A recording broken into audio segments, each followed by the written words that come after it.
What's going on, everybody? Stubbs here from Retro Handhelds. Here today with the RG Arc from Anbernic, their Sega-inspired handheld, calling back to the Saturn and the Genesis. I'm joined today by my good buddy Russ from Retro Game Core. You might know him from a channel called Retro Game Core, and if you don't know, then he has the logo on his shirt, so to remind you. I love that. I just had to call it out. Russ, how you doing, man? I'm good. The only reason I'm wearing this shirt because this isn't planned, and so I was not planning on being on camera at all today. I was like taking a day off from camera stuff, so I was like, oh, well, I can wear a Retro Game Core shirt because I never want to wear it on camera because it's like, you go and see your band and you're wearing the same shirt. It's like you don't want to do that. It's a little lame, but whatever. I'm here. I say whatever to that. I wear R8 shirts around here all of the time, and Retro Game Core shirts. I just gotta say. But then again, I was also the guy in high school who would wear his own band's shirt around, so you got to be your own hype police, I say. Yeah. So how are you doing today? Thanks for joining me last minute on this one. I did not know what day I was getting this, so it just showed up on the door this morning, and I said, okay, doing a live stream. Oh, this is perfect. It's a busy week for handheld stuff. We've got like the Steam Deck was announced today. Yeah. I'm still working on my Lenovo Legion Go review, which I'm doing this weekend, and so that's taken up a lot of my time too. So yeah, I'm here helping out, answer questions, all that. I want to know your thoughts on the Go, but more importantly, I want to know your thoughts on the Steam Deck OLED. So we might have to talk about that briefly. But today we're focused on the SEGA, the Anbernic, not the SEGA, not made by SEGA of America, everybody. The Anbernic RG Arc. This is specifically the Model D, and there is an S model that is Linux only. This one does come dual boot with Android, but I say run Linux, and so we're going to focus on Linux today because you're going to get better Sega Saturn emulation, better Dreamcast. The only one that's better on Android is going to be N64, which, as you can tell with this sort of D-pad and no joystick, what's the point? And if you watched Russ's review, yeah. One of the things, though, I didn't mention in the video, but it kind of hit me later on. It was like, of all the D-pads to play Nintendo 64 with, this is actually one of the best because it is like elevated and it's kind of like a stick. And so like playing Mario 64 on it isn't terrible, a lot better than it is on like something with a D-pad. But yeah, I know it's kind of wild that it's bold to go with D-pad and no joystick, and I like that. And I love it. I was testing it earlier today, and it's a really nice D-pad. Loaded on some of my own games on here, so we can take a look at that. But the only complaint I have with this thing is just the color they sent me. I don't have nostalgia for the Japanese Sega Saturn, and so I'm like, what is this? My wife said, that's the ugliest thing you've gotten in the mail in a while. I'm like, yeah, fair, but people really like it. She's like, okay, cool. So they have the black colorway, which, Russ, I know you have that on. I do. You have yours. Right. Yes. Beautiful. There it is. Yeah, this one's nice. Boy. This one fills me with nostalgia. I actually use this one, this is like my primary one between the ones I have. One thing to note is the screen protector. You can see the little corner right here. So I put that on this morning, and the screen protector is basically a perfect match for the size that you have here. But because there's like edges on the sides of the screen, if you don't get it perfectly, like I just got it off by a hair, you can see that it pushes out a little bit too much on the other sides. This corner was doing it for a bit, and now this one is. And so I don't know. I'm going to give it a day and see. Sometimes they just kind of work themselves out as the air goes out of it. And so we'll see. I may end up taking it off. But I just want one thing to be mindful of. You need like a PhD in putting on screen protectors when you do this one. This one was tough for me too. I had the same issue where I had to take it off and redo it once because I had the same thing. You have to get it so perfectly lined up. And I didn't want to do it on camera because I'm like, no, there's no way. Let's just do it beforehand. So here we go. This thing is big for an Anbernic device. It is bigger than the 353P for sure. I don't have one with me today, unfortunately. This also comes with a USB-C cord and some instructions, which I also found this is the first time they included the same instructions on the device. There's a spot in the menu in Batocera to go in and look at those. So I thought that was a cool. nice touch.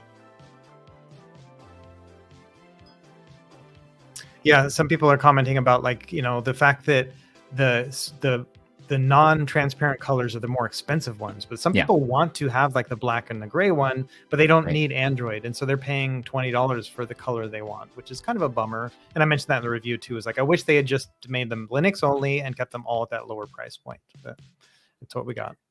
I wish that'd be ideal. And the price in this is pretty crazy. So it is $69.99 starting for this Linux only model, and sorry, this is the high end one, but the Linux only is $69.99 and the Android one is $89.99, right?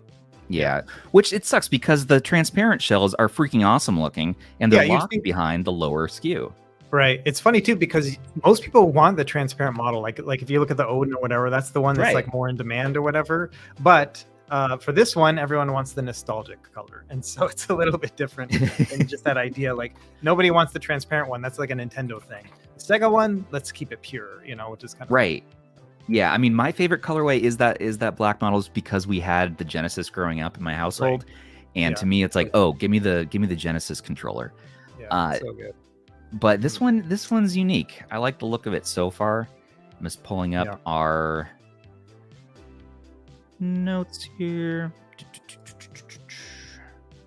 Yeah, I mean, like I grew up with a 3-button controller, so this is what I used most of my childhood. And then we upgraded at one point for the 6-button one, so I have that one as well. This is a new one that I bought because I lost the old one. But I bought this specifically for fighting games for Mortal Kombat 3 when it came out, and then also Eternal Champions on Sega CD. And so that was like perfect at the time. And so it definitely reminds me of this old experience right here. Pretty awesome. Yeah, it's an interesting prospect, and I wasn't super hyped for this one until I got it in today, and I actually felt it with my hands, and I said, oh, this is actually pretty comfy, which it is. Like, let's take a look at this real quick.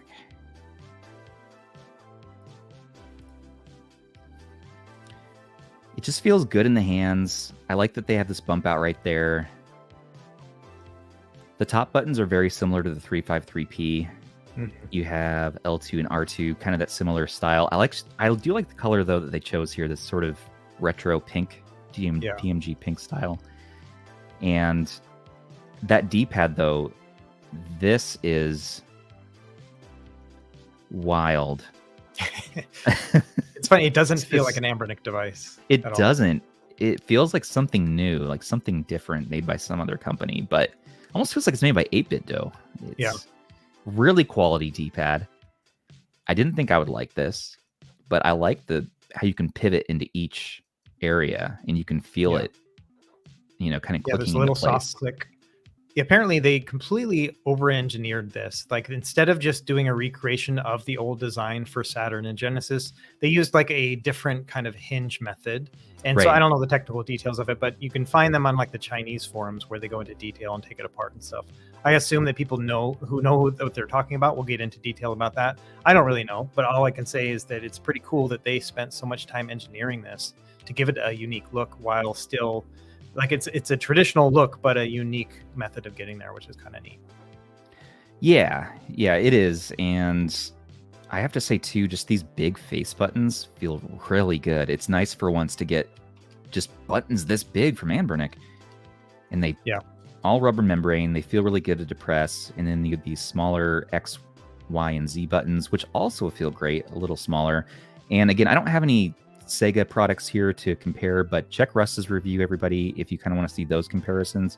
But this does look very similar to a Sega Saturn Model 2 controller. And you have two front-firing speakers here. Everything's rubber membrane on the front and the top. Bottom, you got 2 micro SD card slots. This one came with a 128 for the second storage. But there's some different options for you. Starting at the 16 gig. Yeah, 16 gig for internal, which is the lowest price point, which I say just save your money, do that, and then buy your own second card with your own games, because most people are going to do that anyways.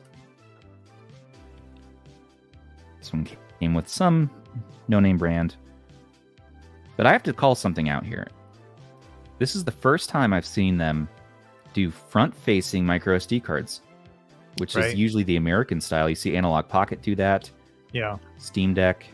Retroid has done it a couple times as well. And Retroid, it's just like this nice little touch where you don't have to think about, okay, I need to put this in backwards. So that surprised me. I kept trying to put it in backwards today. I'm like, wait, no, that's not right. 3.5 out down there. Along the top, you got power, you got OTG, HDMI out. That's nice to see. This function button is a little awkwardly placed since you're going to be interacting with hotkeys on that. You know, when you're quitting RetroArch, having to do this is sort of awkward, but not a deal breaker. See, I reach around with my right hand for that one, so I like push it with my index and then push it like that. Exactly. Yeah, I do that. Okay. I just go boop, boop. But it's still not ideal because you kind of have to crink your arm. Yeah. And then do that. So I'm like, I don't know. But otherwise, I really like the matte plastic on this. You're not going to get fingerprints on here. This is super duper clean. Great texture. 3,500 milliamp hour battery on here. The D model here comes with 2 gigs of storage, 2 gigs of RAM, and the S comes with 1 gig. Really, only the 2 gig is needed for Android just to have that extra overhead. Really, all you need is the cheaper version of this. In fact, today, we're not really going to spend any time on Android at all, other than to test to make sure that it does boot up in that operating system. Because Linux, I think, is really where it's at with this device. Sure, having the extra gigabyte of RAM is good to have. I'm sure with Dreamcast and DS and Saturn, maybe having that extra helps you in some way, but I really haven't seen over the last year too much of a difference between the higher tier and the lower tier for the 353p versus the PS and all that. So I don't know, Russ, do you have any thoughts on that? Yeah, I'm of the same mind. Like I showed in my performance stuff, only the Nintendo 64 had a tangible improvement over the other. And even then, it's like, again, probably it's weird. Nintendo 64 on this is weird because you can map out your C buttons here to these ones on the edge, and so you can kind of recreate that feeling of a Nintendo 64 controller. Some people like to use Nintendo 64 with a 6-button layout, but the single analog stick means that you're not going to have access to the D-pad. So if you need that for like little things like navigating through a menu, sometimes is with a D-pad, not the analog stick, you'll have to go in and remap it for that one specific moment and then go back and remap it when you're actually playing the game. And so there's just not a very simple way of using Nintendo 64 on the device. And so, yeah, I don't see that as being a big win. Unless, the other thing I can think of is you want to play Android games on this, but it doesn't have Play Store. And so you're not going to be able to download the games you've purchased. You will have to find a shady APK and then sideload it and then play it that way. And you won't have Google Play services, which means that if that game requires Play services, like how streaming with Xbox Game Pass requires it, all that kind of stuff, you're not going to be able to do it. And so there's just a lot of hurdles if you want to use the Android side, and I don't think it's going to be worth it. And that's kind of where I landed too. I'll do a separate video on the Android side just to see what we can do there. And Aish from our team, of course, is going to be doing a deep dive. And he says in the chat here, he says Android all day. And Shady is our middle name. Yeah, good. He says Android all day. He's the Android guy. And he thinks we can get more Sega Saturn out of Android. Sure. Today I said, no, I don't want to tinker. I want to show Linux and load on my own ROMs and see how far we can get with that. As far as other specs on this thing, this has a 4-inch IPS display, OC laminated, full fit, all that good stuff, 640 by 480. It has Android 11, not 12 on the Android side. And beyond that, there's not a touchscreen on the S version. So be aware of that. Not that you could use it anyways on Linux, but you will get multi-touch if you get the D here. So, and you have no idea how hard it is to hold in all of the jokes when I say Anbernic sent me the D, but that's okay. That's neither here nor there. This is a family stream. Yeah, let's boot up Android really quick. I want to make sure that actually functions. I've been playing a lot of today with the Linux side and just seeing what it can do, and I'm already walking away feeling pretty good about this thing. Yeah, you can leave the card in. If you hold on the F button while powering it on, it'll go into Android as well. So you don't have to take the card out. I always do that myself too because it's just easier. Right, because it's just you got two ways to do it. Yeah, Yeah, well, and I saw in the firmware too, and on the Batocera image, that there's an option to say you can disable Linux as the default operating system, so then it'll always boot up, right? I'm just not sure how to get back to Batocera after you do that. So I think you do the F button again, and that'll go into Linux instead. Well, here you might be familiar with this. This is the same screen we see on the RG505 and the 405. And I have to wonder if this is the same screen as the 405. Looks like it might be. I think it's similar, but you know, the thing is they don't do all that over sharpening crap that they did on the 405 devices. Good. So it does actually look nice and crisp, even in Android. So I do appreciate that. So. Yeah, I start to get a little bit, I don't know, distant from Anbernic's Android ROM. Nothing really wrong with it, but there's these little things like the over sharpening where I'm like, they just do Linux OS is better when they ship it from the factory. Yeah, and they, as you'll see when this gets done loading, they've preloaded it with all these like paid apps and stuff. And for me, it's like I don't like that. Like, I paid for my apps. Like, I want to be able to pull them from the Google Play Store and get the most latest version and whatnot. Because what if there's a big update? You're not gonna be able to update anything. Not that Redream is updated in forever, but you know what I mean. So, yep. And we got James DeWitt's in the chats here. Yeah, he's making a good point about Jealous and Arc OS, and that they will probably work fine, but they need new screen drivers, like because it's a 4-inch screen instead of 3.5. So they do have to patch that in. And they, from last I've seen, I haven't talked to those guys in a couple days, but they're all on the fence about it. They're like, I don't know, like we don't know if we want to patch it. If someone else patches it, we might, build it into our builds. But right now, they're just, kind of mad about Anbernic and all that. So. That's fair.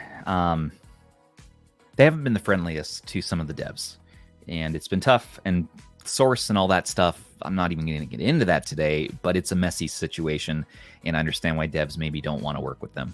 So, yeah, but it's one of those where they dug their own grave, unfortunately. They did, but their stock OS in here, I think, is serviceable. I didn't enjoy that there's not a way to scrape box art on the device, though. I don't know if you noticed that, but I couldn't find a way to do it.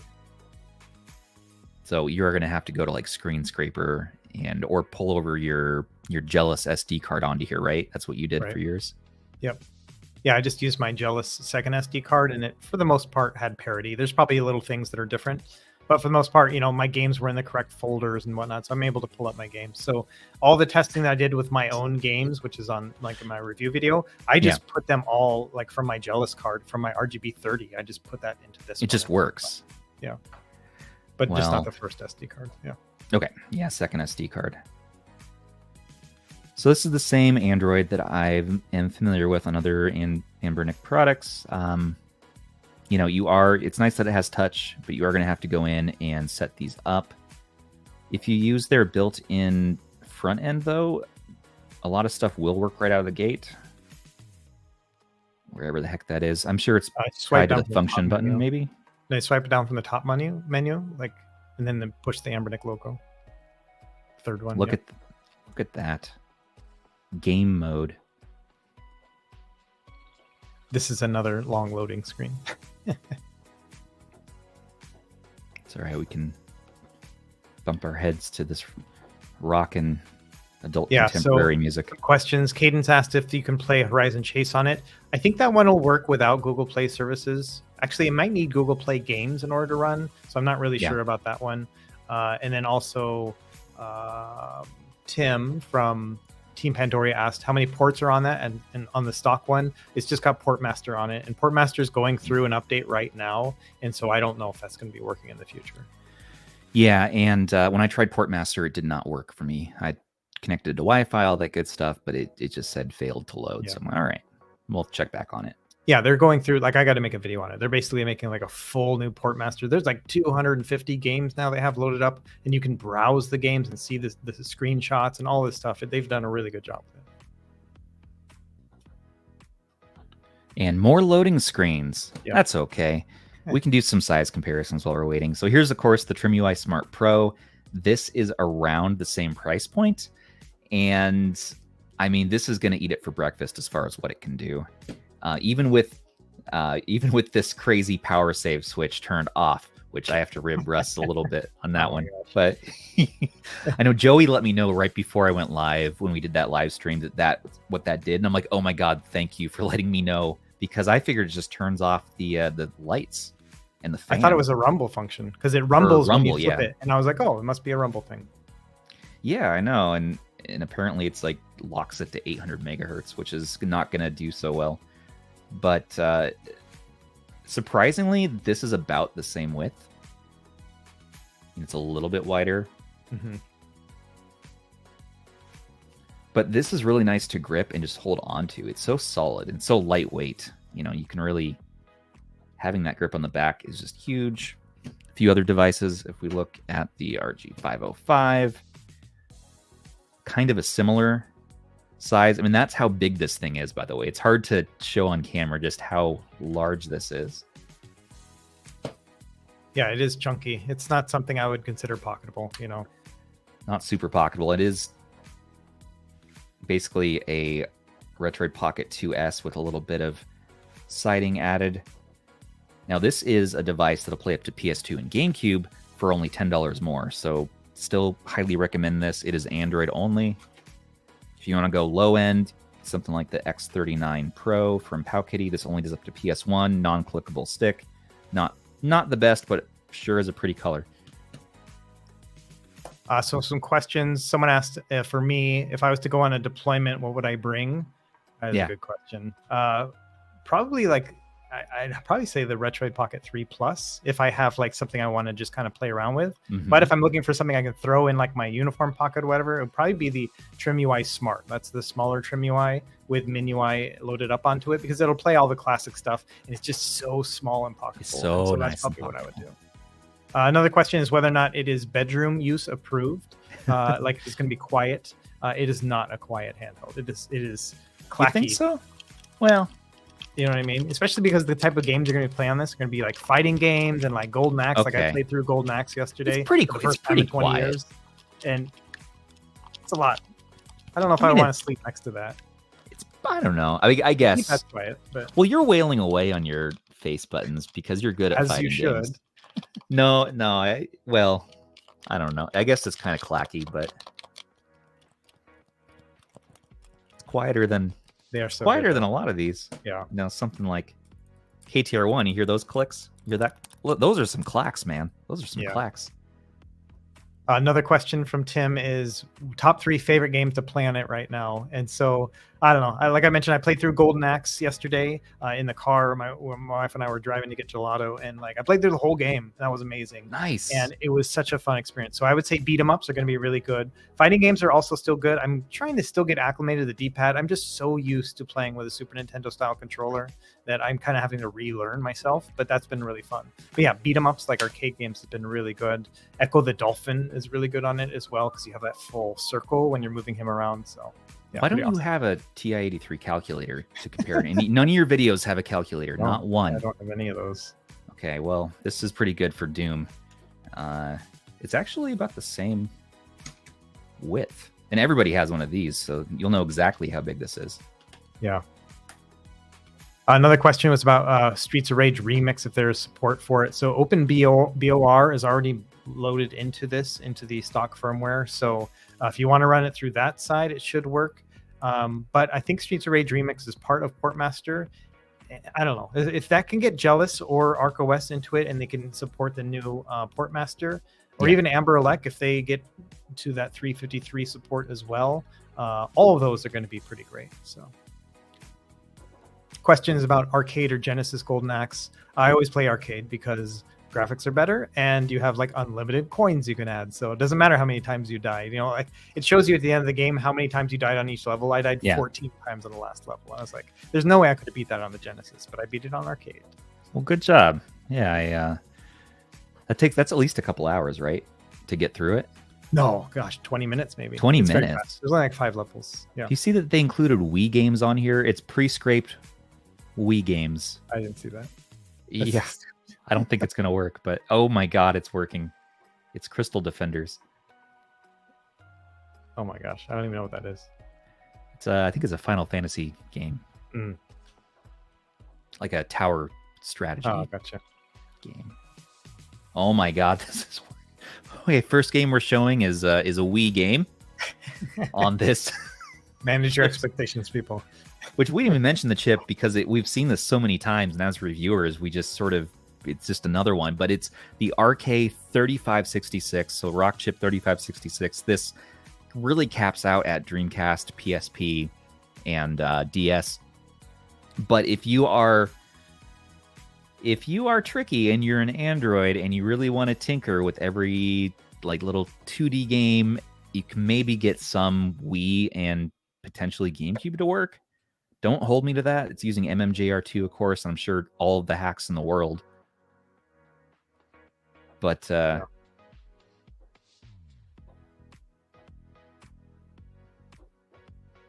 but it is running. We are running Nintendo Wii on here. What is the frame rate up there on the top left? Oh, we don't need to worry about that. No, it's well, it says 63, but that can't be right. Maybe.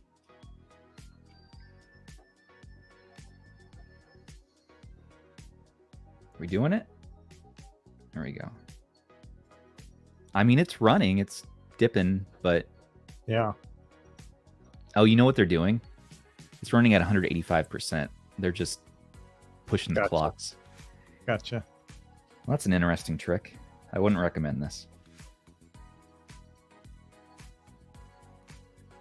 Okay. So let's go ahead and power it down. We're going to go into Linux.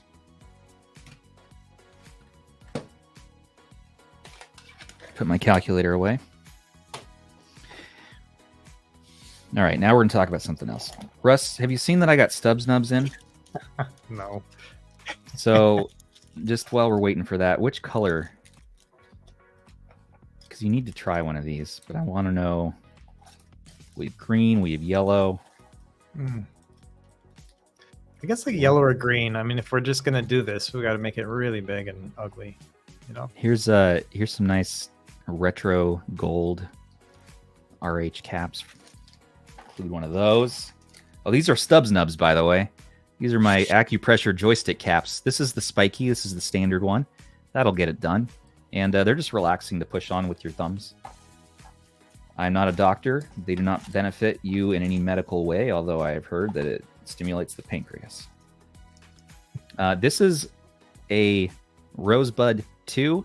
It has one spike in the middle and like satisfying tactile ridges, but I didn't mean for it to have a spike in the middle, so I got to tell 3D Printed Studio that we're going to ixnay on the Rosebud 2 because that actually looks painful. And he sent me for fun, he sent me this one called The Ring, which is just one spike in the middle. That's not going to feel good. He said that was for fun, so I'm not going to send this to you because that's dangerous. Okay. Okay, now over to Linux. Excited. Can you say that a little more? Any more? I'm so. Oh wow. Oh good. Wow, this sounds really good. Put my nubs away. Oh, Russ, it's good having you on the show. Just you and me. I don't think we've done a live stream you and me before, have we? I don't think we've ever done just a you and I like live ever. I noticed we did one podcast together maybe a year or two ago, but that's it. Yeah, I'm like this is a different energy somehow. I'm like, what's different? I'm like, oh, weird. There's no random banter. We're just like digging into it. That's right. All stuff, no fluff. All stuff, no fluff. You know, Mr. Sujano said that he's going to do a full YouTube short review on Stubbs Nubs, so just no pressure, but you know, it's neither here nor there. So you have some different emulators on here. You have the standalones, and I like that they split up how you want to launch your games like this. So you can, you know, do N64, DS, OpenBOR, PSP, Saturn. I don't know what SDL Pop is, but they have Prince that. Of Persia. Yeah. Prince of Persia, right? The port and Dreamcast. And then if you want to do a RetroArch version of those same systems, you come into the RetroArch area, and look, you can launch Dreamcast through RetroArch. So depending per game, which is better, or if you have a preference or you want retro achievements, well, you got RetroArch here. This does have Wi-Fi, which is freaking awesome. So you got your retro achievements. And I've already plugged that in here. But let's just load up a Dreamcast game.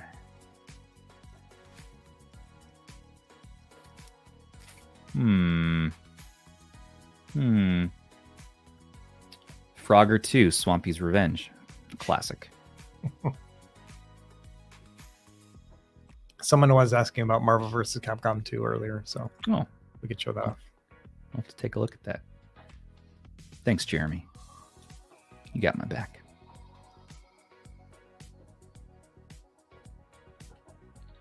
Okay, and then as far as the speakers go, I like that they have stereo speakers. We've had too many mono speaker devices lately, that having stereo speakers is such a treat.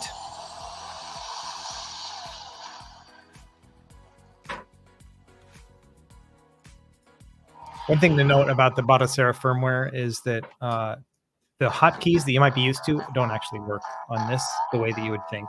And so like pushing select and X to bring up the frames per second doesn't work. Stuff like that.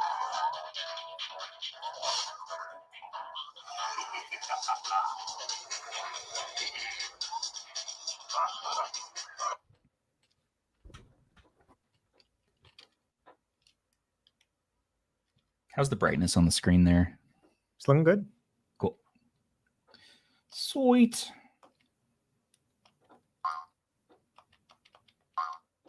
So, Russ, do I understand correctly that you got a Steam Deck review unit for the Steam Deck OLED? I did. So I got an email this morning that said, hey, we've already sent it to you, and here's the announcement. I'm like, okay. So I should get it tomorrow or the day after, and so I'll start working on that. I'll probably do an impressions video, and then before it launches, I want to do a is it worth upgrading video. I'm only a little bit jealous. I'm going to buy one when it comes out on the 16th, and I think I'm going to go for the 1 terabyte because you get that etched glass with an OLED, which is very interesting. You don't jump in the water in this game. Yeah, seeing that news today, I was like, wait, what? I thought I was being messed with. It has to be a prank. And then all these YouTubers released reviews today. I'm like, what? Yeah. I had no idea about this thing. Wasn't on my radar. And the fact in that the email they sent to me, they said, hey, we've got it's just a new OLED model. I'm like, okay, great, new screen. And then I look at the announcement and I'm like, holy crap. Double the battery or something? Yeah, they 25%, but still that's a big improvement. Yeah. But they improved everything on it. You know what I mean? Like every single thing has some sort of little upgrade to it, which is kind of crazy. And so really excited about that one. We'll see how it goes. I immediately put up a wanting to sell ad for my Steam Deck 512. I'm like, anybody want this? But now I'm thinking, maybe I'll keep it to compare. But I mean, they really addressed everything a lot of us wanted. Main thing for me was a nicer screen and more battery life. And then the Fox, they give it a faster refresh rate. They improved 90 the hertz efficiency. They went to a 6-nanometer process for the APU. Like it's crazy. You think about the Switch OLED, and they're like, hey, here's a Switch OLED. It's got a new screen. You know what I mean? And a new kickstand. You know what I mean? And it's like that was it. And so this is just a huge improvement, and it's kind of amazing. So. Yeah, no, it's incredible. And also, I saw the Fox mentioned that there's a faster DDR5 RAM. Yeah, they improved the mega transfers to 6400 from 55, and so every little thing got a little bump, which is kind of crazy. Yeah, that is so cool. I'm a little bummed that it's coming out so fast, though. Like, there's no time to prep for it. You know, it's like, bam, here it is. But it's holiday season, so I'm assuming they just want to get it before Christmas, kind of thing. It was probably just a big mad dash to get that. There's also a limited edition I saw, like a transparent. Yeah, transparent. It's got like red analog sticks. So I'm hoping they didn't send that one to me because I'd rather just get the standard ones for review purposes and whatnot. But no, that's fair. I kind of want the limited. No, Retro Tech Dad was saying he wants that one. Yeah, this is Dreamcast. Surprisingly, is running well. Not every game, of course, is going to run this well, but this is kind of a simple platformer. And this is the thing with this one is that this Flycast emulator in RetroArch, it will do frame skip when it needs it. And it's one of those, it's like this magical thing. And you don't really see this, especially like with like PSP, you don't see this. But when the frame skip's on, it's very hard for me to tell that there's any frame skip going on. I cannot detect, any. If you do it on PSP, it turns into like this weird, like, you know, slideshow kind of thing. But otherwise, it's pretty amazing that it does that. Yeah, and at least for this game, It feels very smooth. The sound is good. And this is actually the RetroArch cord, not the standalone, where you're going to get better performance typically. Yeah, the RetroArch has better performance than the standalone. And I'm not sure what's going on there either, because even in the standalone, you can turn on frame skip and it performs worse. Ah, poor Frogger. Yeah, well, that's nuts.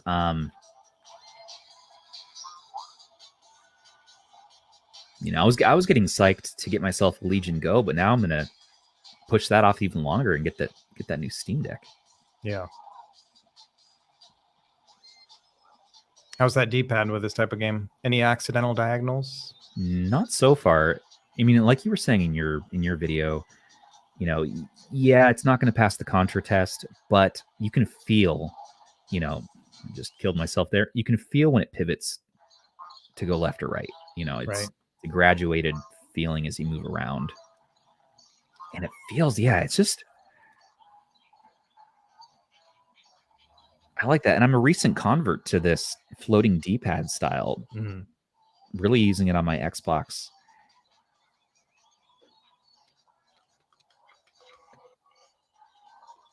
But I'm a fan of this so far. Like, this is just, I like the size of it. It feels good in the hands. The performance, I mean, it's par for the course. So we kind of know what we're going to get here. But yeah, as far as the body goes and the feel and the function of the buttons, it all feels right to me. Yeah. You know, and the speakers are in a spot where you're not going to obscure them too easily. You're going to play like that. You're not going to be, you know, doing that. Right. As far as the feel in the back, my hands are kind of like this. Let's do...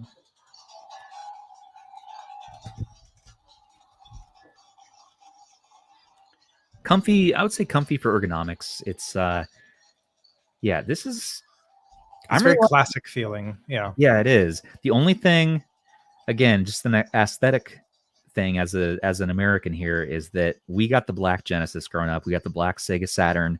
I didn't even have a Sega Saturn growing up, but this is not nostalgic to me. This is like just a new device, sort of Sega inspired. So I understand that the Model 2 is super nostalgic for some folks, but it's a little bit ugly to me. Just the green, yellow, and blue kind of, I don't know. Love it. Yeah, it's a little cheesy, but it feels good, and that's the most important thing. And it's not getting warm when I've been playing higher end systems. Yeah. Yeah, I will say that for me, this is the most exciting Anbernic device I've seen in a long time, because it is just so unique, and it's full on like created for specifically like my use case and demographic. I like the retro games. I like playing classic games. I like D-pad centric games. I like it being forefront. I like buttons that feel good. Like, all that comes together in this device more than others. And so, like Tim from Team Pandoria was asking about whether or not this one or the 353P is better. To me, the 353P, like, it's neat. You know, they made a Super Nintendo style controller. It doesn't feel like a Super Nintendo controller. It's kind of an abomination to me, because it has those tiny little buttons, and just like, it has this weird like thickness to it at the top. Like, those things don't make sense to me. It doesn't feel like a Nintendo product at all. This one feels like a Sega product. Like, it really does. And yeah, it's very exciting to me. I really enjoy it. And they have some cool accessories here. This case that they offer, it's like, what, $10? And it's form fitted to the device. I always like that. So it fits in really nice. Yeah.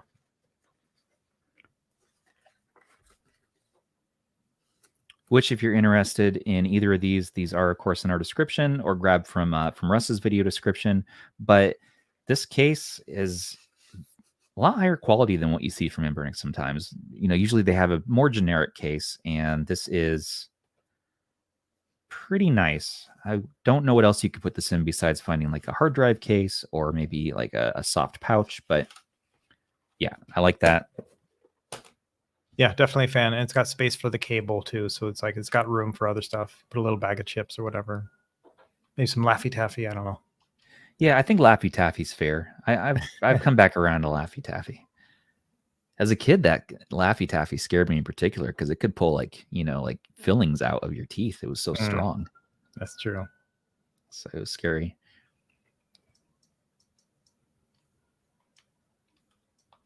So James, I think it was, asked, is this thing worth the fact that it's like half the price of a 405M?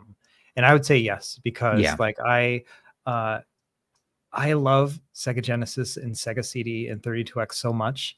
And this is the best way I've ever played any of those. Like, and it's amazing. Like, even the buttons are mapped correctly. Like, we got to give it to Anbernic. Like, I can't believe they got it right. But like, when you pull up a game that has 6-player or 6-button controller support, like Eternal Champions on Sega CD, it knows and they all work. Like, that is something that requires you to go in a RetroArch and configure, and they did it somehow. Like, I don't even know that they knew how to get to the settings menu in the first place, but they did it. And so kudos to them for hiring the right person or whatever to build that software, because they actually got it mapped correctly. So from a very average user perspective, somebody who just wants to like pick this thing up and play like how it was back in the day, it's pretty incredible. Like, Eternal Champions is a game that like I spent so many hours on it. I suck at it because it's a terrible game, and it's just a very hard game to play. But the fact that it works perfectly the way that I wanted it to is just like a really fun experience. So I think for people who are just now getting started and want to play Sega Genesis games, like, there isn't going to be that level of disappointment you often will get with the stock firmware experience, where you're like, oh, how do I get to this thing? You don't even have to do that. It just works. Yeah. So it's kind of awesome. Yeah. And people are talking about looking like a boomerang. Yeah. If you throw it, it's not going to come back to you, I don't think, though. It's probably just going to go, whoa, plop on the ground. And it's, it might still work, but it won't come back to you. Mm-hmm. Yeah. Oh, good. It really is a cheating game, that freaking Eternal Champions. Ugh. Anyway. That was our game of the week, I think, at one point. And I tried it, and I was like, I don't know. It's supposed to be so good. It's got so many characters. It has all these fatalities, Sure. But it is so hard to pull any of that stuff off. Oh my gosh. So that's fair. Okay, let's take a look at what we have in the software here. So this is a build of Batocera, like a custom one-off by Anbernic. And it's pretty simple settings. You get your sound settings, controller settings. You can pair Bluetooth controller with it. It has Wi-Fi. It has Moonlight. So if you want to play games off your PC, you can update your game lists if you add to the SD card, which if you want to add games, just pop this out, put it into your PC, and just copy to the folders. There's a couple different themes here. None of them were particularly attractive except for the one they have with it already. Yep. So I stuck with that. And then, of course, here's the option if you wanted to. So I assume if you toggle that off, that it's going to boot to Android by default. And, of course, your time zone, I got to change that. Brightness. And then there's developer options if you do want to get into that stuff. I wouldn't. And the other thing I love is that if you hit select, you have quick access to do shutdown, or whatever a fast shutdown means. And my favorite thing of all, you can view the Anbernic manual. That's right. It's right there. I don't know why, but I find that amazing. Yeah, that's pretty cool. Pretty cool. No, I think it's game changing a little bit. What other company includes the exact manual, like the scanned manual in the experience? Come on. That's true. It is true. I mean, I guess I'm just hoping that, 3 months from now we'll have other firmware options, and so it'll be a moot point. But will those firmwares include instructions built in? Probably not. You'll have to go to a website. Well, okay. All right. Okay. We also have this setup app, which has a bunch of somewhat sensical things here. So there's a key mapper, toggle the power key, so you can change what button is the power key. I don't recommend changing that. You can set your date and time. Turbo hotkeys, you can toggle if you want stretched or non-stretched PSP. I know the majority of people say non-stretched. Okay with stretching sometimes, but I left it non-stretched for you all. And there's a dark mode, which I like. So by default, it is on dark mode here. And that's kind of that. And my favorite feature of all is if you go and pick your system you want. Let's say let's do some Genesis. There's a randomizer in here. And I know this is, if you're familiar with Batocera, this is standard, but to me, it's still magic. And you can just hit boop, and it says, you're going to play Virtua Racing. I'm like, okay, yes, I am. Bam, that's my game for the night. It's a good game. It's a good game. Not so great on the Genesis, but it was a very good game. Yeah, the 32X version, right? Yeah, 32X version is pretty good. Yeah, that's much better. Arcade's a lot better. So here's one, again, another gripe again is where they put that function button, because right now I want to turn on fast forward, but I'm going to have to go doop and then doop. It's just kind of... Yeah, it is awkward. It's a small gripe, but it's a gripe. See how loud this thing gets.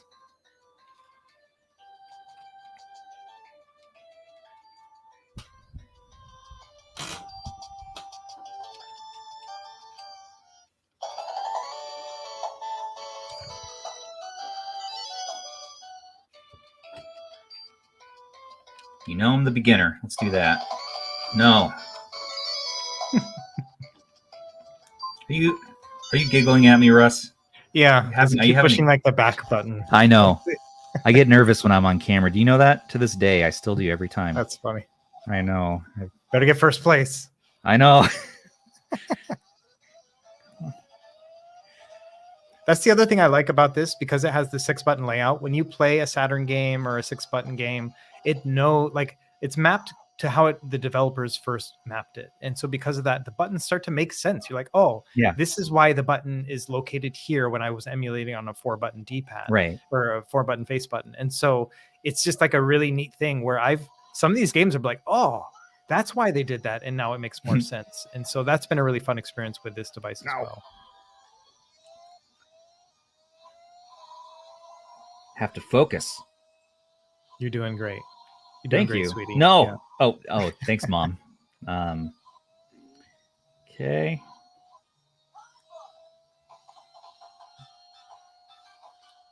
Do you think this is not a good handheld to play in bed at night because of the clackiness? It's going to depend on the type of game you're playing. If you're going to be playing a fighting game or a beat 'em up, not so great. But something like a racing game like this where you're holding onto a button, sure, absolutely. Yeah, or like an RPG, right? Yeah, RPG be okay. Yeah, it is quiet. I was going to say this is so quiet. Yeah, especially I don't. Yeah, go ahead. Go ahead. No, you go. No, you go. No, you go. So I was just going to say that, if you can kind of halfway push down the button before you actually actuate it.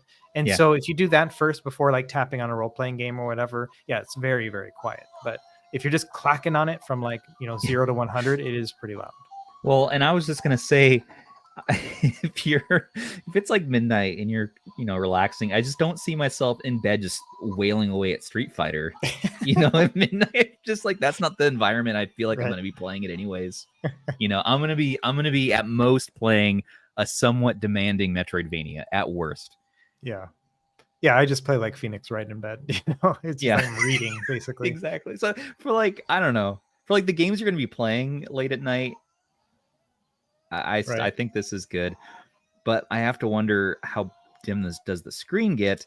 On the Android side, you are going to get some controls to make it more warm light, so you filter out some of that blue light. So maybe Android's better for playing at night, but this is on one of the dimmer settings, and it is nice and dim. We put it this dim for the camera, but let's take a quick look. Yeah, there's a pretty good range there. SEGA. I wish that it yelled SEGA at me when it booted up so badly. I want to have someone do a custom boot animation where you turn it on and it goes SEGA. That'd be cool. So here's how you quit. So just boop like that, start and function.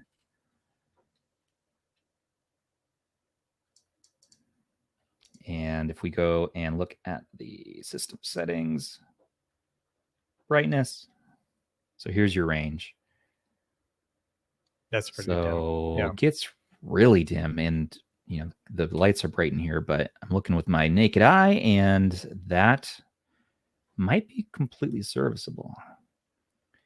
And then it gets fairly bright. So you're gonna be able to play this outside without too much of an issue. Right about 20% is good for our stream, though. Yeah. Kyle was asking how the HDMI works. Works great. So I just plugged it in and restarted the console every time just to make sure it was catching, and it was working fine. Yeah, so I'm going to link Russ's video too in the description, so you can reference that. That's going to have more comparisons. It's going to have, you did test HDMI in that, if I recall, and Bluetooth, and Bluetooth. So we're going to skip over that today. This again is sort of just a live Q&A with you all, and then adding in my impressions of the device as well. Let's get into Sega Saturn. I think that is what the device calls for, even though it's not a perfect chipset for it. I think we can hopefully play some, like, what, Christmas Nights into Dreams. Let's see how that goes. I've never actually played that one. Hopefully we can play some of our favorites. It's impressive to me that the Saturn released games like Tomb Raider that apparently were a real pain in the ass to get on that chip. Yeah. But so it's always I don't know. It's always impressive to me just reading those histories of those games. And the Saturn, I think, failed because nobody wanted to develop for it, because it was a tough thing, and it's been tough to emulate all these years. Yeah. To this day, you know, it's still a really tough one. So I remember back in 2017 really trying to get into Saturn emulation, and nothing was working. You know, I did GPD XD Plus, was not ideal for it even. The greatest devices of the time were not good enough for it. You had to have a PC. And in 2023, the fact that we can pay for a device that's, you know, starting at $70 that can do Saturn, at least competently, with the right aesthetic, is pretty cool. Yeah. Yeah, I think if we just had another bump in specs that we could play all Sega Saturn, that'd be amazing. But there just really isn't a Linux chip right now, or a Linux-friendly chip that can do all of that. And so we're just not there yet. I bet you in a year or two, when those become more prevalent, like the next generation of RK3566 that's going to be used in all the handhelds, and it also has the way that, you know, that has the support of the community and whatnot, that's going to be pretty awesome. But it's going to take time. I mean, just the fact that we're even here is pretty cool. And this is also important. How you pronounce Sega? How do you say Sega? I say Sega. Sega. But I know Sega is how they say it, like in the UK, and I think it's how they say it in Japan too, Sega. But I say Sega, and it's just how I grew up saying it. So Sega. It's like Sega. You know, what is the name of that couch that folds into a bed? What do you call that? Starts with an F. Futon. You know, like yeah. So in Japan, it's called a futon. And it's the biggest thing here in Hawaii, because some people say futon and some people say futon, and they're just like, people get mad about that. I'm like, listen, it's okay. As long as you say a word and people know what you're saying, all good. People get so mad at how I say Anbernic. And I said it right there, by the way. Right. Normally I say it Anbernic, and people will get so offended in the comments how they're like, say it like this. Yeah. Anbernic. And I mean, I spent 22 years as a linguist, right? As a translator. And I'm the worst, where I would just say, listen, if you communicated, then you're correct. Like, I don't care about any other stuff. If you got your point across, then we're both fine, you know. So I mean, I don't know, like Anbernic themselves, I think, say Anbernic versus Anbernic, but I don't know. I don't know what's correct. Sega, the same thing. I think there's multiple ways to say it. I still think the Sega commercials is the correct way. Yeah. So Nights into Dreams is running mostly okay. I didn't even know what this game was. I've seen it, but I never actually played it. It's pretty funny. I'm actually playing the RetroArch Core. I didn't mean to launch that one, but no, that's the one that works best. So. Oh, really? No, I'm sorry. No, the standalone works better. Sorry. Okay. Standalone works better for that, but Dreamcast RetroArch works better. Yeah. Okay. This game in particular, though, is running, feels like full speed. Let's turn on the frame counter, which is going to be, again, so awkward. Don't like that there. Yeah. No, don't want fast forward. It's not full speed. It's running at 41 frames per second, but. Yeah, but it's going to be frame skip on the standalone also. Yes. Yeah. So that's why you're seeing that while it's still playing well, but showing under 60, is because they're using that frame skip. They're using that frame skip. Yeah, in the standalone, it'll actually say how many frames they're skipping on the top left.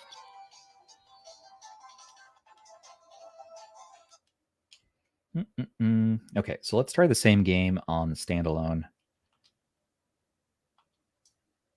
Which I love that they separated this like this. So you got emulators which is your standalone options, and then RetroArch for everything else. Really nice way to do that. Really, I'd rather have a device system, and then you choose. Okay, all Saturn is going to be with this emulator. Okay, you know, like how it is in like Jealous. You know what I mean?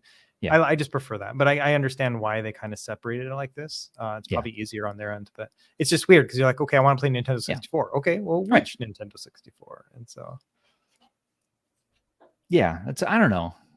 For my mind, because once you settle on what system you want to play it on, like if you want to play in 64, for sure you want to do that in RetroArch. Then it'd be nice once you figure that out to just have the one thing showing, so you don't have two separate areas. But I have to say, as a reviewer, this makes my job easier. Just saying. But for the consumer side, I think it'd probably be cleaner what you're saying.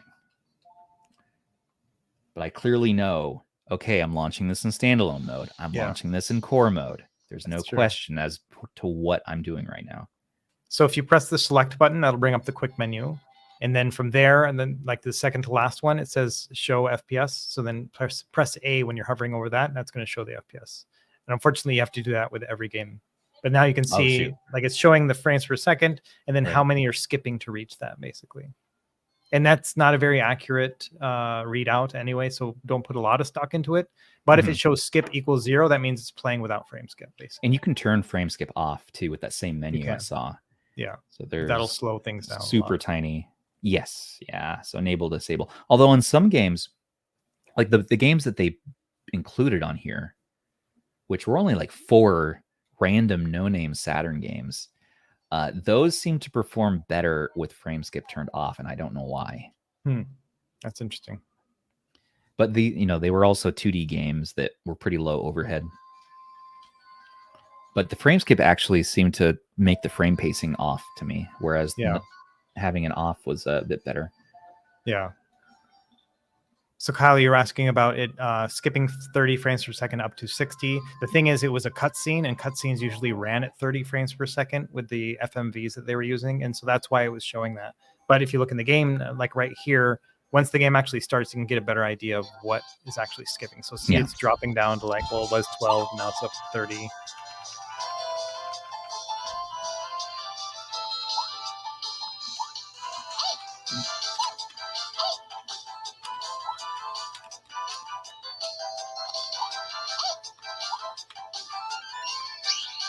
This game is so weird. It is weird, yeah.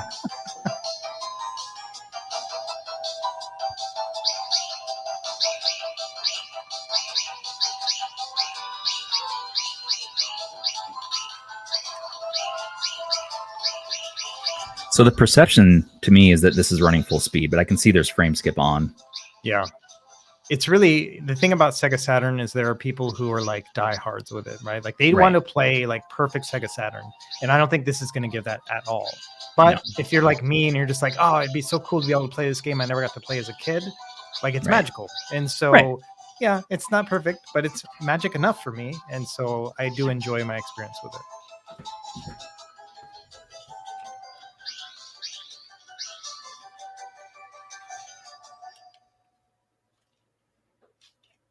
Come on, you. There we go.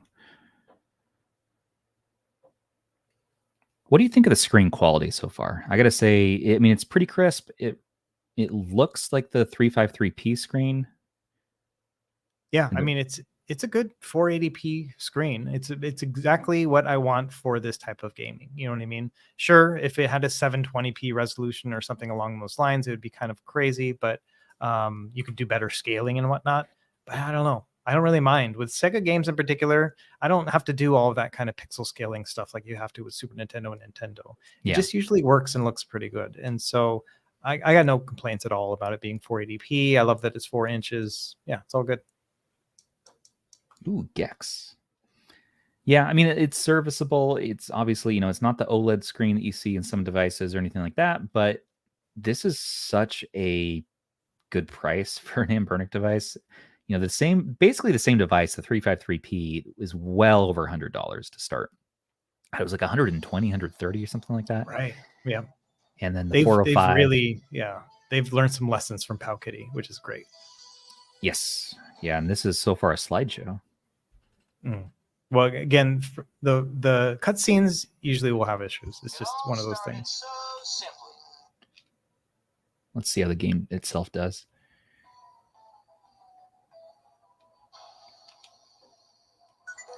Okay. Good. Getting some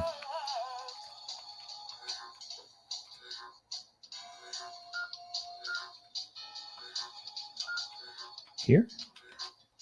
Gex? Have you played Gex before? No. No? I mean, I think maybe on PS1. It's a PS1 game too, I think. Yeah. And so, he's a gecko. Yeah. I don't know. I've never been into those like third-party platforming games like this one or like Bubsy and all that stuff. Bubsy. Really Bubsy is horrible, but it's a classic. It's a cult classic horrible game. Now, there's some graphical glitches going on with emulation here, so this might be one you want to try in RetroArch. Mm-hmm. But you can see no frame skip. It's running at full speed. Yeah, no frame skip though.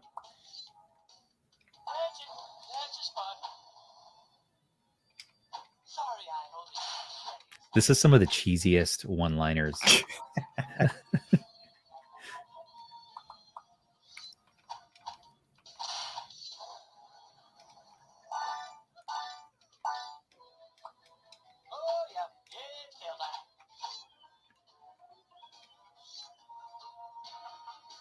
Yeah, so here's like a special agent or something like that. Yeah, well, he is in the sequel. Oh, this first one, Gex lore. Yeah, this first Gex was released on 3DO originally before being ported to PS1 and into Saturn here. But I don't know, it's a cool series. I like the character, super cheesy. The voice acting though is well done. This first iteration, not the best. It's just 2D, but they made 3D from here on out, and you know, it's no frills platforming really. It's not going to be up to snuff as far as Mario or anything like that, but it's just a fun, usually horror themed gecko who goes through the world and collects things. Nice.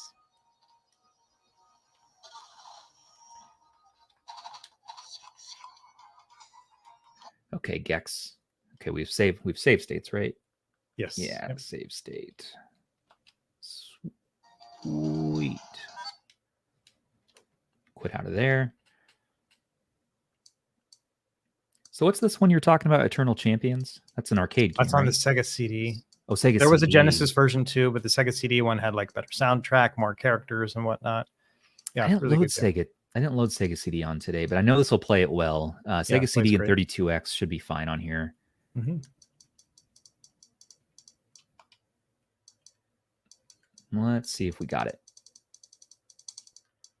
I do. Yeah, there you go. That's the Genesis version, yeah. Genesis.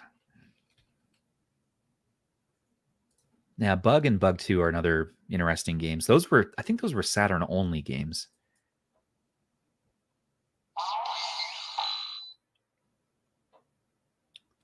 Yeah, so each of these characters have like a fun backstory. Like they were all pulled from different moments in time. And in the game, you can go into like at least on Sega CD, you can go in and actually read each of their histories, and it's pretty awesome.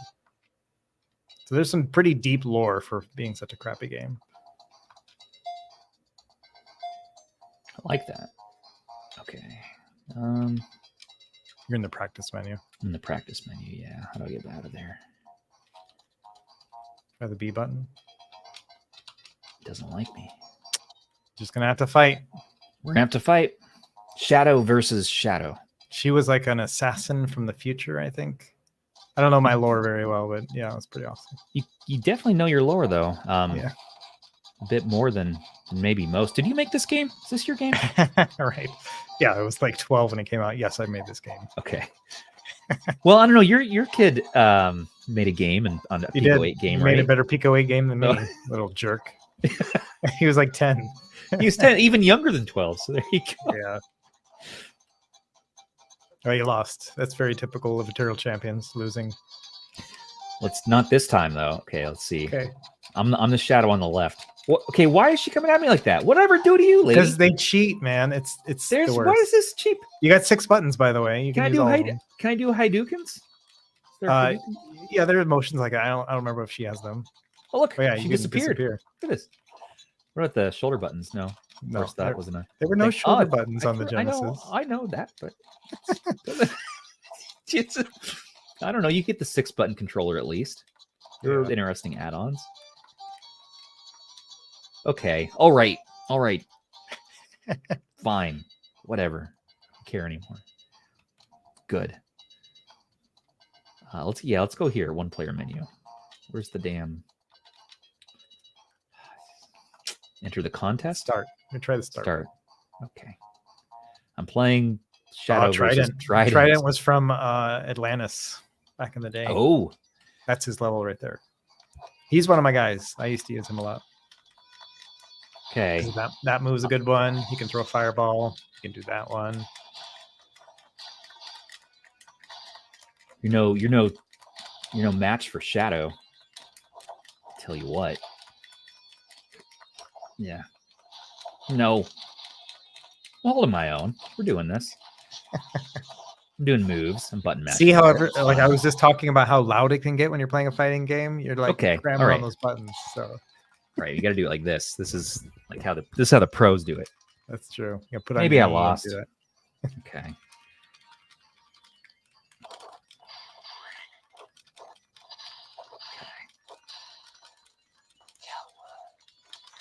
Okay, that's not an ideal way to play for me. So I don't recommend it.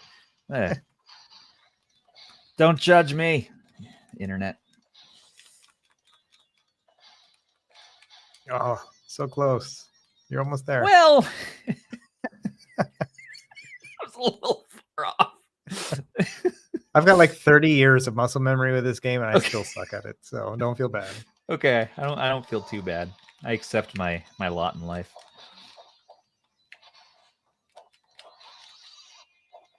I like the artwork in here though, like the backgrounds and like I said, like there were so many reasons why this should have been a good game, and it just unfortunately wasn't.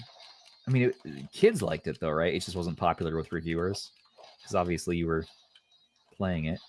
Yeah, I mean, you got to remember, like in 1992 or 93, whenever this was coming out, like there was just nothing out there. I mean, they had the Mortal Kombat games were coming out for it, but those were graphically worse than the Street Fighter games, although they had blood in them, like using the blood code in the first one, and then the second and third one just had it. But other than that, there weren't really any other fighting games that had like fatalities and stuff. They were working on, there's a game called Time Killers that came out later. But yeah, there just wasn't a lot of cool like fighting games where you could cut someone's head off or whatever. And so this one did have that. Can you teach me, Russ? Can you teach me how to do a Haduoken and a Shoryuken? Sure. You want to try it? There's a Street Fighter game for Genesis. If really, if you have it loaded up, Special Champion Edition. And they also did Super Street Fighter 2 for it.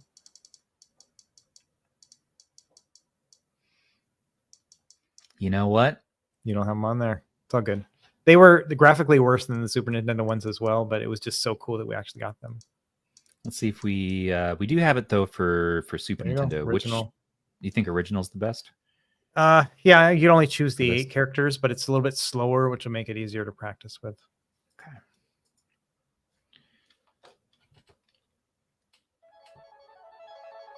There's that classic Capcom sound. I'm not sure though on the Super Nintendo one if they will be mapped correctly out of the box, like as far as the punch and kick buttons, you know. Okay. We'll just see. We'll see how it goes. Man, this game. My friend and I used to rent both the Super Nintendo and this game over like a weekend and pay like $20, and it was so amazing. That's a kick, so you don't want to do that with a kick. So try one of the top buttons. That'll be your punch buttons. Yeah, okay. So it is mapped correctly. So you're going to do a quarter circle towards your opponent from down to left, basically, and then press it right at the end. Like that? Yeah, you just got to get your timing right. So that's basically it. You just kind of do that quarter and then hit it. You got to get your, like, it takes a lot of practice to get the timing correct, and it'll depend on the game you're playing because it'll be a little bit different, but okay, so I have to be get it towards your opponent. Yeah. So it's, okay, so now it's going to be over here. Yeah. Well, I punched him in the balls. So, I mean, that's a start. You were definitely pressing the punch button. Well, what am I doing wrong? It's just timing. You just got to get the timing right, and you got to make sure you hit the down and the corner and the full left or right or whatever at the same time. And so it's like, yeah, you got to do that quarter circle, and then you press the button. So it's like a timing thing. Okay. See, well, what I'm trying to display here is if I can do it, anybody can do it. That's.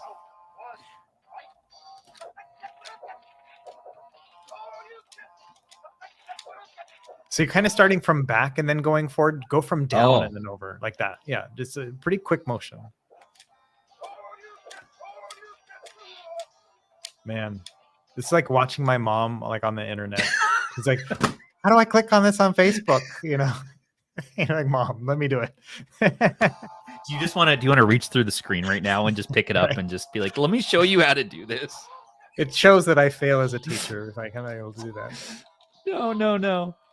I mean, I watched your video on this, so I was watching you do it. So I'm like, okay, all right, we do a motion from left to right, and then we hit the punch button. I'm gonna impress Russ on the stream, but right. You know what I'm good at? You know what I'm better at though is Tekken. Tekken, I can button mash and win. Yeah, because Tekken is just a matter of double tapping left or right and that kind of stuff. And so it's like that one's a little bit easier in that regard. Virtua Fighter is the same way. And I like those for those reasons, you know. But yeah, I love my Capcom motions because they're just in my muscle memory. And so I love that. Dude, this Ken guy, he's unrelenting. Yeah, you can go into the settings and turn it to very, very easy. And that'll make it a little easy. Okay, here we go. We're going to get this.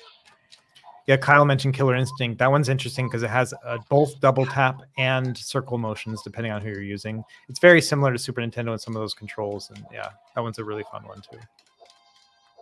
Yeah, everybody, do not take my performance at this because I can't do this move even on the best of controllers. So just do it with Street Fighter 3 on the arcade. If you have that one there, because that one's easier to actually pull them off. Let's do it. Because the Super Nintendo version of the first Street Fighter is pretty unforgiving. Like you have to be very good to be able to play that precise. Yeah. Okay. So let's do MAME or arcade. Yeah, let's see. It's in here.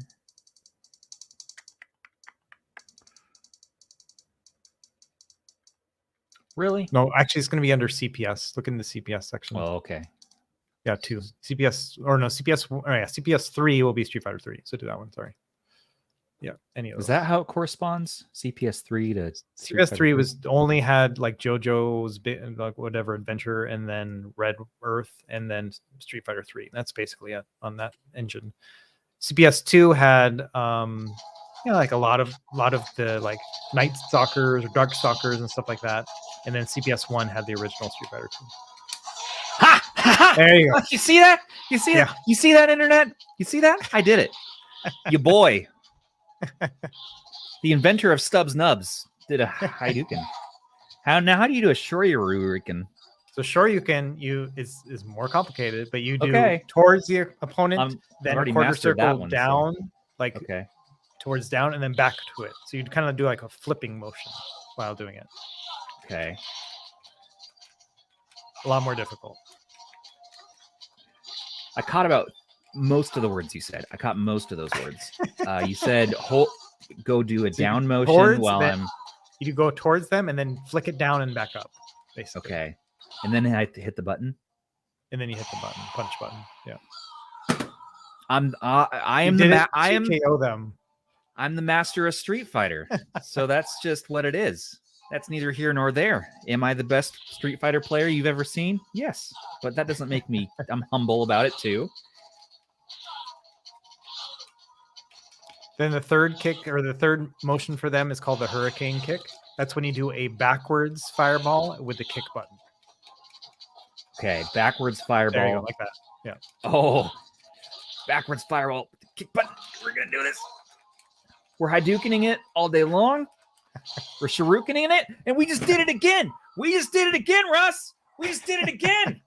Yeah, I'm so impressed. It was so good. Damn it, I'm pumped now. Yeah. Got to hydrate after such a tough round.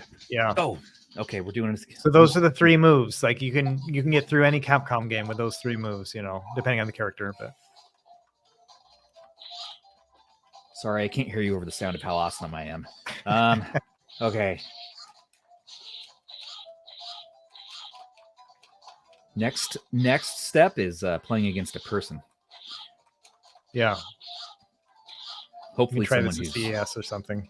Yeah, we tried that. I learned a lesson. So this and the is thing is, favorite. I'm not very good at Street Fighter games. Like I'm not great. Well, like I would never want to be in a competition or anything. But I just love playing them, and I've been doing it forever. So yeah, it's in it. These controls feel really comfortable to press on too. Like you can just mash on this all day. This is nice. Yeah, I mean, I'm not really a fighting game person, but this is enjoyable. Tekken's my favorite series because you can change into like, you know, when you're king, you can transform and do cool moves, and there's a cool end boss. And, look at that! I just look at that nonsense. So if you do that while hitting multiple punch buttons, you can do like special punches and stuff, or special fireballs. Yeah. So Street Fighter 3 is my favorite Street Fighter. Well, until that was embarrassing. This is the final round. We have to do this. We need to do this. Everything's riding on this now, Stubbs. I want to look at you the same again. Once they know you're good at video games. Come on. Yeah, come on. Do those.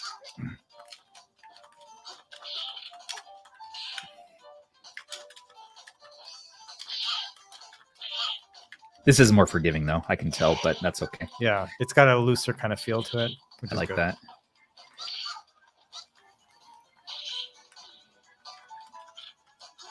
That's right. That's right. All day. All day. All day. Come on. So close. Oh my gosh. You got it. Yes. No. No. My succulent. No. Oh, Tommy. I mean, Jason, who are you? Which range are you? Need to give you a little bit of water. There you go. Now you feel better. There you go. My spam's in the shot. Okay, everybody. That's, you know, if you're looking for a good spam candle, I'll try to remember to put this in the description. Everyone always asks about this, but yeah, this is a spam candle, and it smells like spam when you light it. That is so gross. It's well, it's in honor of Hawaii, so yeah, we do eat a lot of spam here. Yeah. So. Okay. Buy it by the case. I mean, I'm impressed. But you know what I'm not impressed with is Nintendo DS on here. It's not an ideal situation here. It's, at least on Linux, you're not going to have the touch screen, so you are going to have to get creative, play only games that don't rely on touch. You're going to use special ROM hacks for like the Zelda games and in Castlevania Aria of Sorrow, right? Or not Aria of Sorrow. What's the DS Castlevania? Portrait of Ruin. Portrait of Ruin. Yeah. Is that even on here? Let's see. There it is.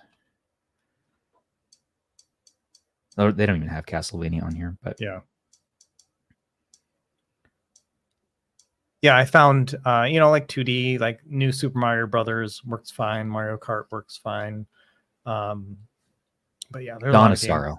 That's what the one I was thinking of, by the way. Yeah. Dawn of Sorrow. Yeah, that's one you can get a patch for, so you don't have to use the stylus to fill out those runes or whatever those. Someone is asking to see the black version. Here's the. Oh yeah, so that's the one that I really want. I'm gonna have to pick that one up, but see, that looks like a Genesis. It looks so good. Yeah. It feels like it. These little lines here are like very similar to how it was on the Saturn controller, and the Genesis one was a little bit more rounded, but yeah, very similar. Yeah, I like that. That's good. It just, yeah, again, so much more attractive. Yeah.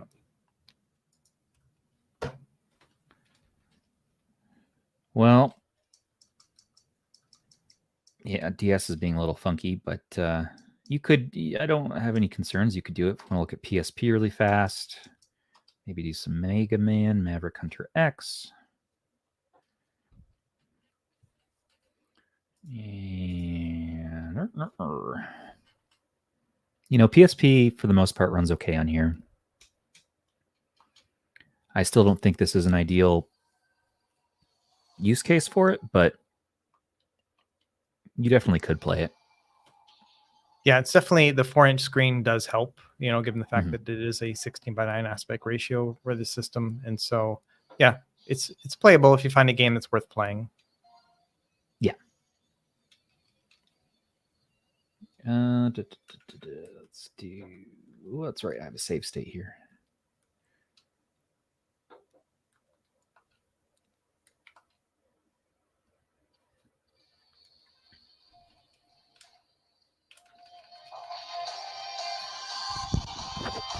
Speakers sound pretty good. Yeah.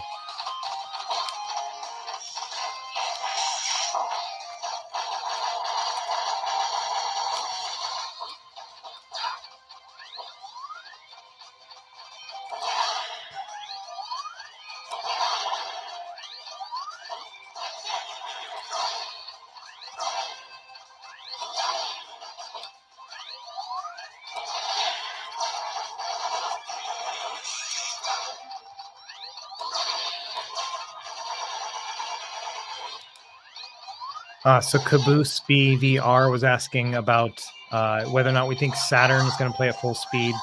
I don't know. I think that we're at the limitations of what this chipset can do, and so I'd be very surprised if we are able to get better performance than what we're seeing on like ArcOS right now. And so yeah, it's never going to be a Saturn device to me, unfortunately. I think we'll have to wait until a better chipset comes along. But yeah.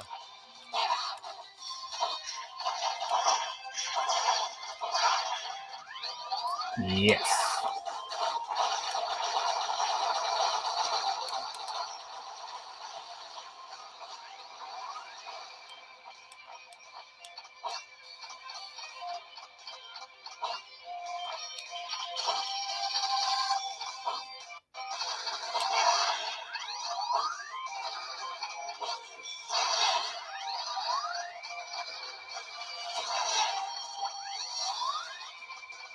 I've never really played this game, but it's funny. It's like a dead ringer to Mega Man X.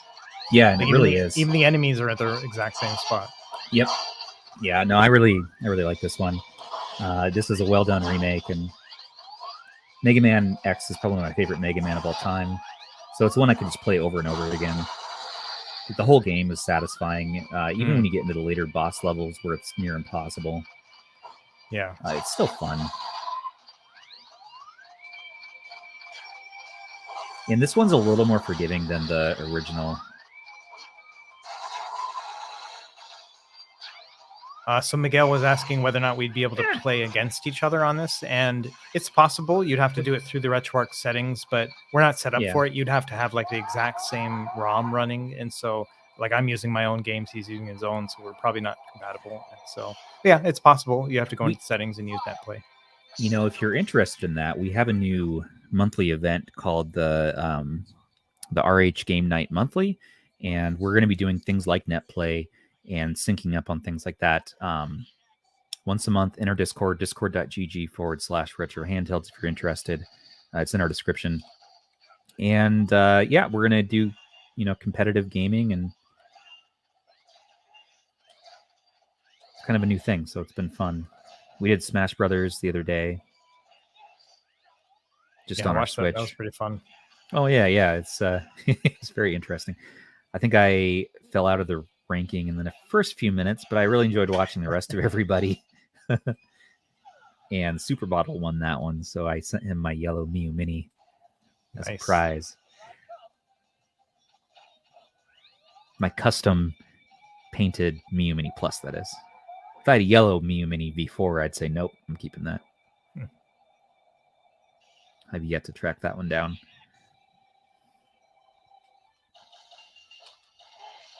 And this jerk here,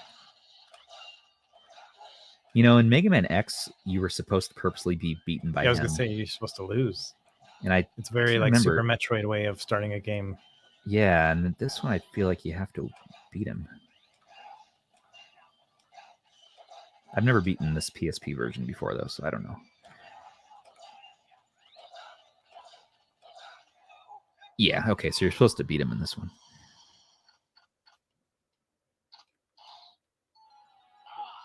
Ah, he's got me. Paul's asking whether or not the black arc is painted or the actual color. It is the actual color. It's not painted. Yes, yeah, it's, what do you call that? Injected or whatever? Yeah, yeah. LV's asking, is there a bag for this? Yes, it doesn't come with it, but you can buy it for $10 USD. It looks like this.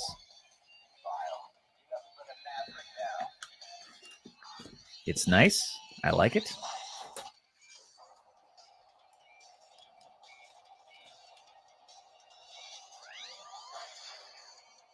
So yeah. Any last minute things anyone wants to test? I'm thinking we wrap the stream up. We're approaching an hour and a half. Also, this game has some of the best worst voice acting.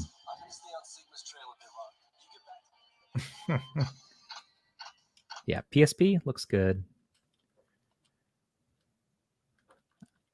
I'd be wary of getting into like God of War or something. You know, it's going to rely on some very heavy frame skipping, but I feel like we should do one more Saturn game. Russ, what's your favorite Saturn game? I like Panzer Dragoon a lot. Yeah, let's do that. On rails shooter, which happens to be the game we featured in the thumbnail. So that is, I'm glad that you mentioned that. I always forget to play the game that we do in the thumbnail. It's a good game. I like my on-rail shooters like this, you know, like Star Fox, that kind of thing. So. And should I play the RetroArch version or the standalone, you think? Standalone, yeah. Okay. Which I think is what we did, right? Press the select button, you'll see. Yeah. Yeah. So let's you can turn on the FPS if you want. Yeah. FPS. Arwan asked, can we try Sega Rally? So I did that in my review video. I showed it off both in Android and in Linux. So if you want to see that, neither of them play at full speed, but they're pretty close. I mean, like it's like 55-ish on the Linux side with the standalone emulator. This one's the same thing. It's around 55-ish. So a little bit, you can hear a little bit of stuttering and whatnot. It'll be up to you whether or not you want to play that way, but it's pretty close. This is running nice. We got a frame skip happening, of course, but it's definitely a little slower than the original. You can kind of feel it slowing down a bit, but yeah, I don't know. It's one of those where you have to just like, at what point does the nostalgia reach like your technical requirement? And like, is it magical enough that you're going to play it that way? And it's going to be up to you at that point. It's kind of a tease, though, that they released something like this that looks so good and so accurate, and it feels accurate, and then you're getting sort of this hampered experience. I feel like they could have raised the price a bit and then put just a little bit nicer chipset in here, something like the T618 even, which God forbid we see another one of those hit the market, but that would have pulled this off a bit better. I had the same idea with the RG503. That was the one that had the PS Vita OLED display in it, but the same chip as this one, which means that it's like perfect for PSP when you think of the screen, but it's not because of the chip. And so it's one of those where it's like, okay, what is the point then? You know? And so I get that. I totally get that sentiment. However, I would much rather spend my time playing arcade games, Genesis games, 32X and Sega CD. All of those run flawlessly. And so I'm very happy with it. You know, like I mentioned, I played through all of Golden Axe yesterday since the first time since like the 90s. And that was an amazing experience for me yesterday, just to do that for 20 minutes. And so I've been able to do that for years, but it was the first time I had a handheld with these controls that made me want to do that. And so that's a pretty significant thing for me.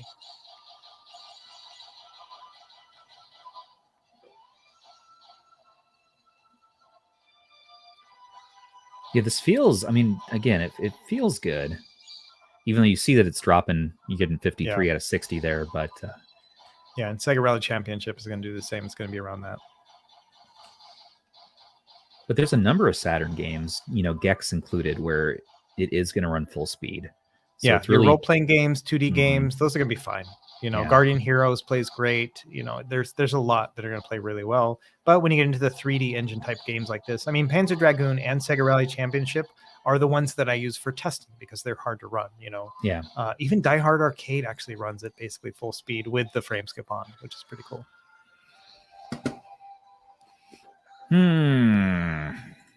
Well.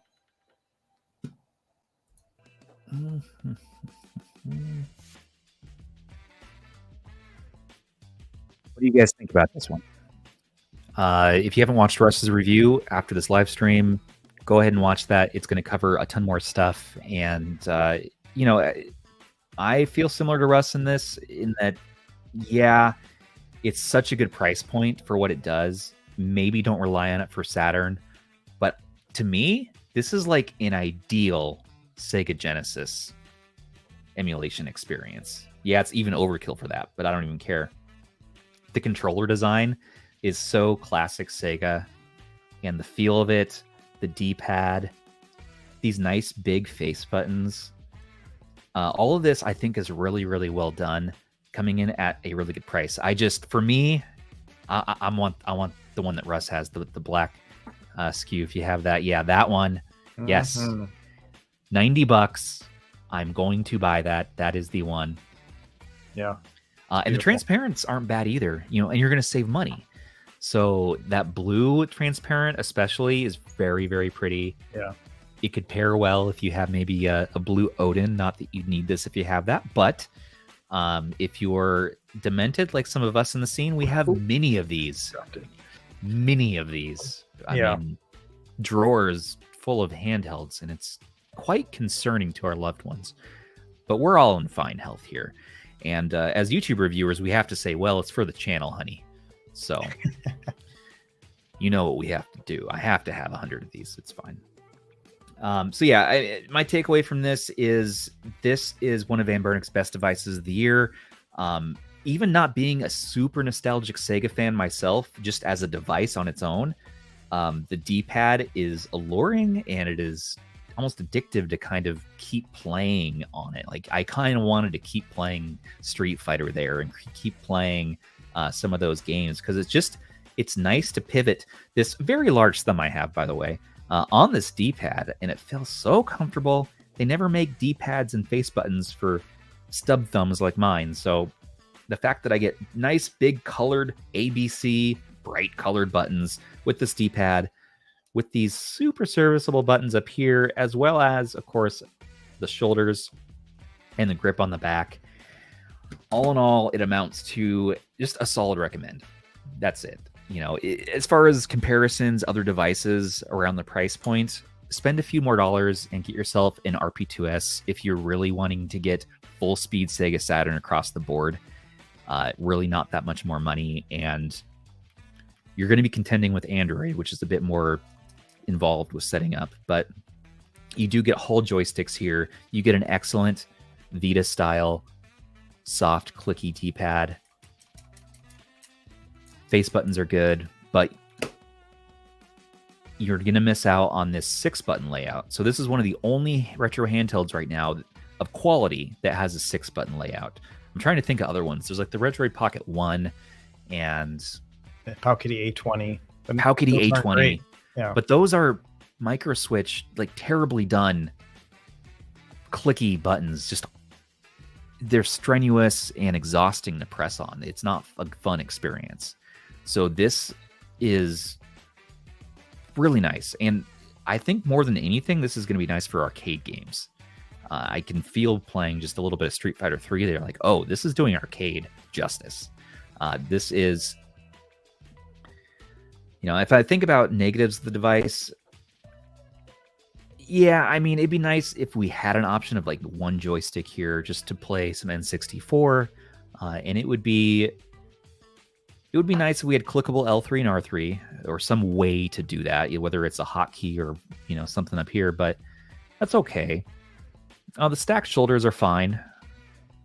I wish that L2 and R2 maybe bumped out a bit, but I think for the games you're going to be playing on this, which being Sega games, this is going to be enough. Stereo speakers, I like that. I like that there's a headphone out on the bottom. I like that there's an HDMI out, and I like the fact that it has Bluetooth, so you can play with a controller like this. And I like the performance for the price. I mean, it's hard to beat playing up to Saturn, PS1, N64, Dreamcast, PSP, and Nintendo DS for as cheap as $70. I mean, that's going to compete. I wish I had an RK2023 right now, because that's going to compete directly with that device. And really, that's the one that I would feel you might get over this, because the screen on that is a little bit brighter, but it is smaller and has some compromises on its own. So RGB30 is another good alternative for around the same price, which, Russ, do you have your RGB30 around by chance? I don't have it on me. No, it's okay. It's an interesting aspect ratio device, 1:1, but I think if you're going to play Genesis, especially Sega CD, 32X, if those are the systems that call to you, there's just not a better handheld available right now that can offer that experience. Friend or a loved one, if there is a Sega fan in your life, Christmas is coming up. Yeah, this is gets a solid, I don't know, A- for me. So yeah, let me know what you guys think in our live chat here, and in our comments below if you're watching this on demand.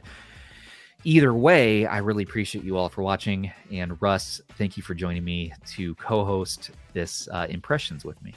Thanks for having me on. This has been fun. Yeah, I love the fact, I already did my review, but I'm still playing it, which means a lot. So I know this is one I think I'm going to take to my trip to Mexico this next week and play on the beach, because it feels loungy, with these nice kind of lazy buttons. I'm like, okay, there's no work put in. It's very nice. What else do we do here? Oh yeah, we got to run this thing. Gotta say thanks for watching, and subscribe if you enjoy our content. We're trying to hit 50K by year's end, and we're almost there. So if you're watching this and you enjoy the content, if you want to throw us a sub, it's cool. If not, that's cool too. But hey, also thanks to our subs and our patrons. You guys truly make everything we do here possible. And I gotta say, Aish did a great job with this. I love this new look we're going for. If you are interested, you can click in our description where we have that. We're also about to go live with YouTube memberships, so you can get some fun emojis in the live chat here. I haven't quite pulled the trigger on that yet. I got to make sure it matches the other tiers, but you should see that in the coming days. And beyond that, this has been Stubbs with Retro Handhelds on behalf of Russ from Retro Game Core. Take care of your handhelds and take care of each other. Bye. Bye, guys.